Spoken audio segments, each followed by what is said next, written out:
Extinção é o total desaparecimento de uma espécie e tem como marco a morte do último indivíduo.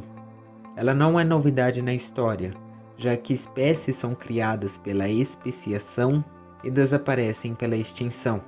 Em outras palavras, espécies vivas se formam a partir da adaptação e da seleção natural e deixam de existir quando não se adequam mais ao ambiente que as cercam.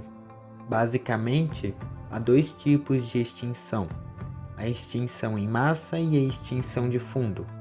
A extinção de fundo ocorre gradativamente, onde uma espécie cede espaço ecológico para outra em um determinado período. Já a extinção em massa é quando algum evento desencadeia a morte de muitos indivíduos de uma mesma espécie. A última vez que isso aconteceu foi há mais ou menos 65 milhões de anos atrás e foi responsável pela extinção dos dinossauros. Vários são os cenários para uma extinção em massa, desde um meteoro, terremoto, tsunami ou até mesmo uma epidemia. Mas e quanto aos seres humanos? Desde o surgimento dos primeiros homens, há 350 mil anos atrás, os seres humanos se provaram capazes de lidar com o mundo de uma maneira até então desconhecida. Adquiriram inteligência e senso moral. A partir daí, se construiu as sociedades. Foi o ser humano o inventor da espiritualidade para tentar explicar sua existência e também é dotado de raciocínio. Há milênios, o homem pintava sobre as paredes das cavernas para se expressar e hoje usamos as redes sociais. Há milênios, eram nas grutas que o ser humano buscava abrigo e hoje construímos edifícios modernos e confortáveis. Ao mesmo passo que no princípio não existia a lei e a ordem e os homens criaram o Estado. Estaríamos nós, seres inteligentes e progressistas, sujeitos à extinção?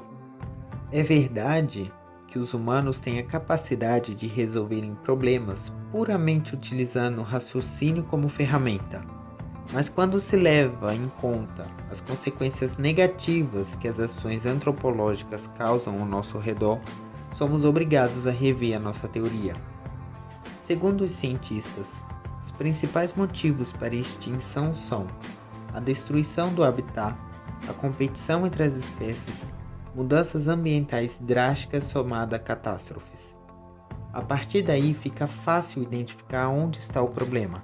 A tecnologia nos permitiu produzir mais comida, desenvolver medicamentos e vacinas, a produzir bens de consumo e erguer metrópoles. Mas a degradação do planeta em que vivemos é uma consequência pertinente. Na Revolução Industrial, o carvão mineral era a fonte de energia que alimentava a poderosa indústria capitalista. Desde então, o ser humano polui o planeta e suga os recursos na mesma proporção da produção. O relógio não para de correr e somos obrigados a nos perguntar por quanto tempo o planeta ainda vai aguentar. Nosso planeta conta com 7 bilhões e 530 milhões de pessoas, das quais 821 milhões passam fome. 4 bilhões e meio não têm acesso a saneamento básico e quase 2 bilhões vivem com menos de 3 dólares e 20 centavos. Quando analisamos estes números, chegamos à conclusão inevitável que as aflições que rodeiam os seres humanos são criadas pelos próprios. A cada ano, a população mundial cresce e com ela a produção que depende da exploração de petróleo.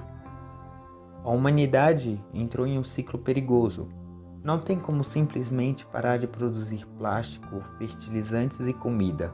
Não tem como simplesmente desligar as usinas nucleares e construir mais geradores eólicos, ou simplesmente frear o crescimento da população humana. Quanto mais o tempo passa, mais recursos são consumidos.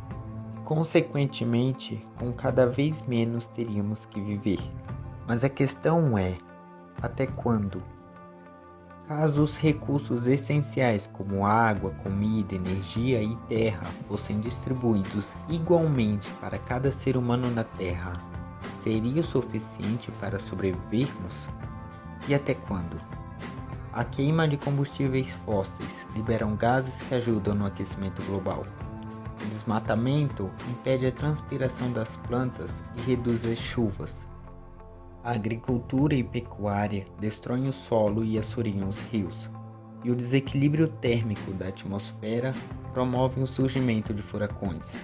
A verdade é que o ser humano destrói seu habitat como um câncer destrói um organismo. Dia a dia, mês a mês e ano a ano, os cientistas trabalham em uma forma de reverter essa situação. Novas fontes de energia, métodos de produção de comida, com cada vez menos agrotóxicos, mais água, mas nada ainda é capaz de suprir nossas necessidades de forma 100% sustentável. O que a humanidade fará quando não haver mais petróleo para extrair? O que fará quando o ar não ser mais respirável? Ou quando houver tanta gente no mundo que a produção não será o suficiente? O que é mais importante para a ciência não é qual a solução para desligar o time da extinção, mas quando vamos encontrá-la. Será que quando encontrarmos a saída deste ciclo, ainda haverá tempo de nos salvarmos?